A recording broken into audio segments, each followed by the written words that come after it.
Alright everybody, finally got here on the lake. I don't know if you'll be able to hear me over the wind. I got you pretty close to my face, so hopefully you can see me.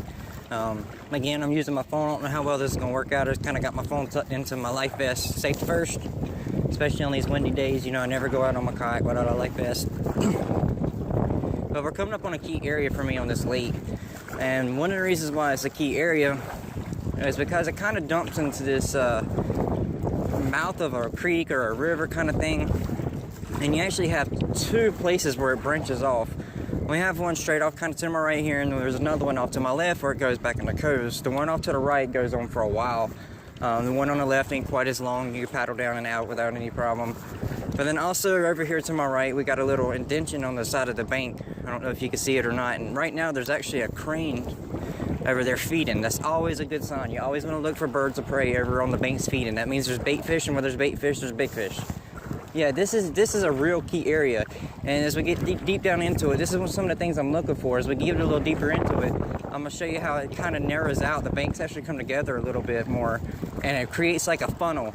That's gonna be a real key area if you're looking for fish that's actively feeding.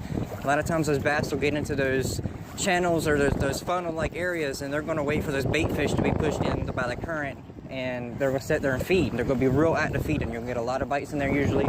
Not always, but usually. There's a real heavy current going today, so it's gonna take me a minute to paddle a little bit, but fishing, you always wanna find the bait fish. You find the bait fish, you find the big fish. So when the current's pushing the fish up against the bank, that's where the bass are gonna sit. They're gonna sit just off that bank, wait for the bait fish to get pinned against the bank, and they're gonna sit there and hammer them all day long. That's the kind of things I look for when I'm on the lake. Right now, I think we're kind of in a spawning style time of year. We did see some males kind of push up to the shallow canals a little bit.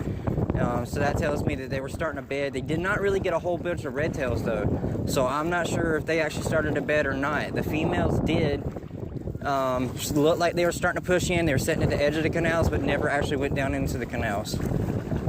Alright, we're also coming up on another key thing. I don't know if y'all can see that bird yet sitting on the bank there. He's actually walking out onto a log. There is not a whole lot of laydowns of structure on this lake. There's a bunch of grass around the banks, but not a whole lot of structure. Anywhere there's structure, a bass is going to hold up against it, especially on sunnier days like this. It's a little cloudy, but not too bad. But bass don't have any eyelids, so they don't like real sunny days. Whenever it gets this sunny, they're going to hold tight to structure to try to shade themselves from the sunlight and ambush. That's where your reaction strikes come into play. That's where you want to bang your jigs off to sticks and lay downs and stuff like that, and really try to mimic that bait fish coming through that area. So I'm going to try to spot up here a little bit, flip this jig up around this tree and see if I can't pull anything off of it.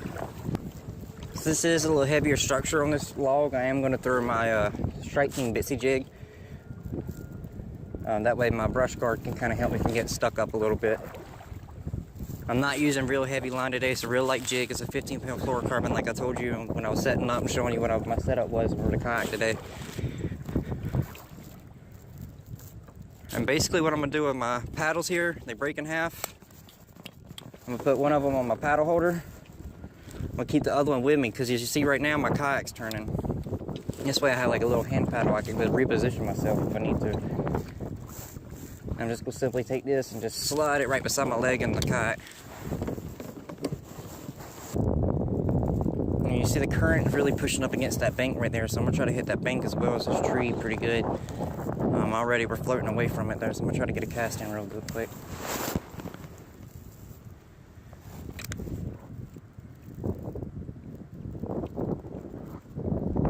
It felt like a little knot, could have been a stick on the bottom.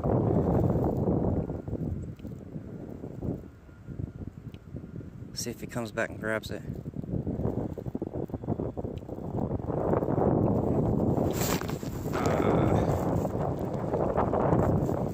I just missed one. It's gonna happen. Again, I'm gonna show you. Yeah, see, he pulled my trailer off. He didn't really have it good in his mouth. I fixed this. See if I can reposition myself and see if he's still gonna hit it again.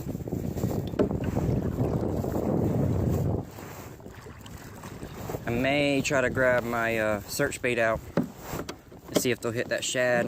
It has little treble hooks, it's going to have a better hookup percentage.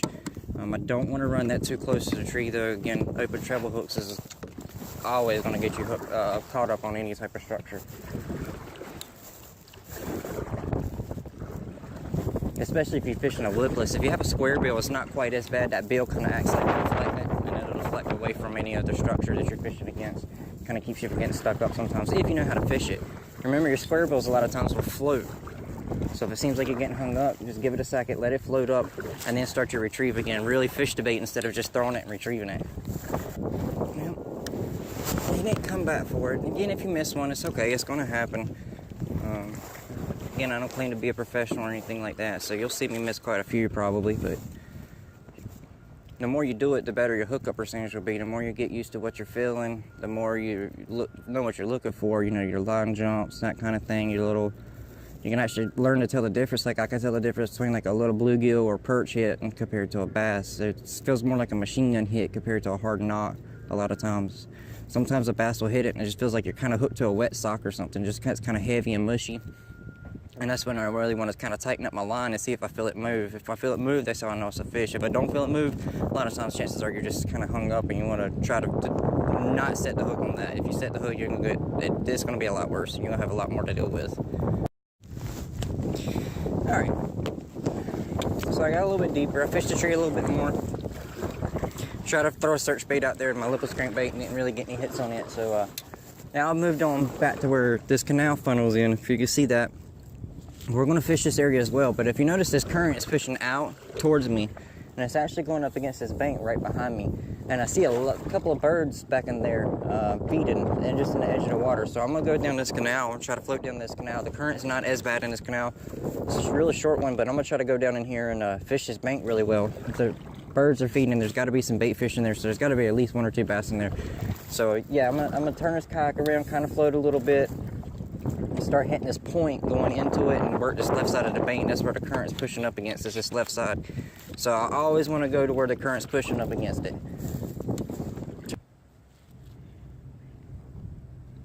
Sometimes on my kayak, if I do float into the bank, like if I already fished this bank and I know there's nothing there, I don't mind floating into it a little bit and casting ahead.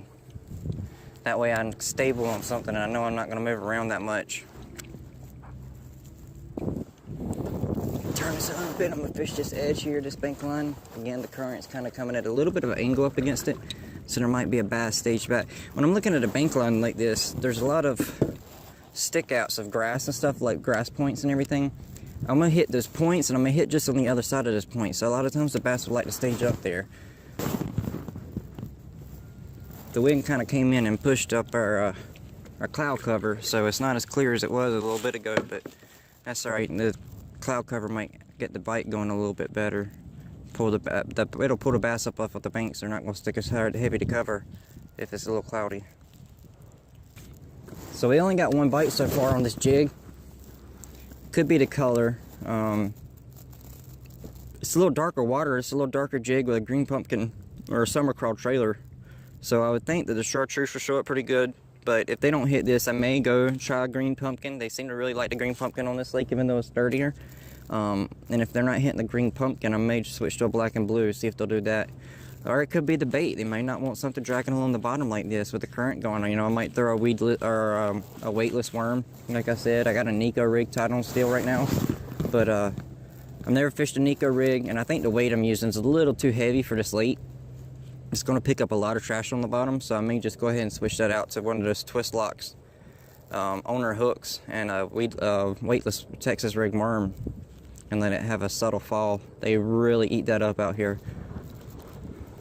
See a little stick and a little point sitting over there. The current's going the other way, but you never know. There could be one. You could catch 3 or 4 on that bank and turn around and catch 5 on the other bank. You really got to fish your area. If you start seeing fish, you start getting bites and stuff like that, don't be afraid to, don't ever leave an area of fish to find fish. If you found fish, fish that area until you stop getting bites. Now, a lot of times these bass will stack up. So when you catch one, you may catch 2 or 3 after that. You may be able to catch them 1 or 2 on one bait, and then they stop biting, you switch baits and catch another 2 or 3 on another one. You really fish that area really thorough. Take your time. If you're trying to search for the bait or for the bass and you're using a search bait and you get a bite, shut your trolling motor down to a low gear. Turn it off even if you want to. If you got some micro anchors or shallow water anchors or even just a regular anchor, drop an anchor. Really work that area really good. Real thorough. You want to make sure you've caught everything you possibly can out of there. Down a little further on the bank on the left is where there's cranes were just feeding, so I'm gonna try to float down a little bit that way and see if I can't fish those areas. So there was obviously some bait fish there that they were feeding on. So I floated away from the bank a little bit on the left side. I'm floating more towards the right where the current's not pushing against, which is fine with me. I'm gonna try to throw out my search bait here, my lipless crankbait, and throw it up against the bank on the left and run it off. I have seen some little bait fish swimming towards the right here, so I'm gonna see that. So there goes one there. So I'm gonna see if maybe if I run along this bank with this shad color bait, shad style bait, that maybe I can get a strike or two. Again, I'm throwing this on fluorocarbon. Most of the time I like to use, not fluorocarbon, monofilament. A lot of times I like to use fluorocarbon for my crankbaits, but not my lipless. The reason being is I like to fish my lipless real shallow, and monofilament floats, so I can kind of keep it up out of the grass line and not have to worry about picking up as much gunk. If I am continuing to pick up stuff, then I'm gonna try to drop to a lighter lipless crankbait. The more you fish a bait, especially a lipless crankbait, the more you can really tell how that bait normally swims. You can feel the vibration of it, that kind of thing. You can see I picked up a bunch of sticks and stuff. That's what you want. You want to feel that, but you want to feel the grass too. So when you feel that you don't feel that vibration that you normally feel anymore, you know you've hit grass, give your rod tip a quick little subtle or hard jerk up, and that usually rips it free of the grass. Pause it for a second after that. Now, a lot of times that's where you're gonna get your strike at, is when it rips free from that grass. It gives it that real erratic motion coming out of the grass. A lot of times that's where you'll get a strike at. So pause it for just a split second. If you don't get a hit, continue your retrieve in and try to do the same thing in another spot. Another mistake that a lot of people make is when the current is going heavy, I don't know if you can see or not, but the line in the water where the current's going heavy and where it kind of stops. A lot of people think that those bass are going to be in the dead still water. They will sometimes, but a real active feeding bass, they're actually going to sit right there at the edge of that current change. The reason being is that current pushes, like I said, the current pushes bait fish around. So they're going to sit right there at the edge of that current change and be right just inside of it. So when the bait fish is getting pushed out, pushed to the side, wherever that current's going, they're going to be able to feed and not have to waste a whole lot of energy chasing them down. Again, with this lipless crankbait, I'm making real long casts with it and just a steady retrieve on it.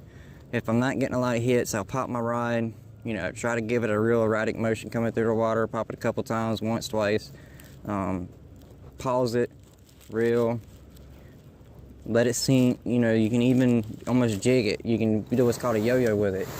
Cast out, nice long cast, let it sink,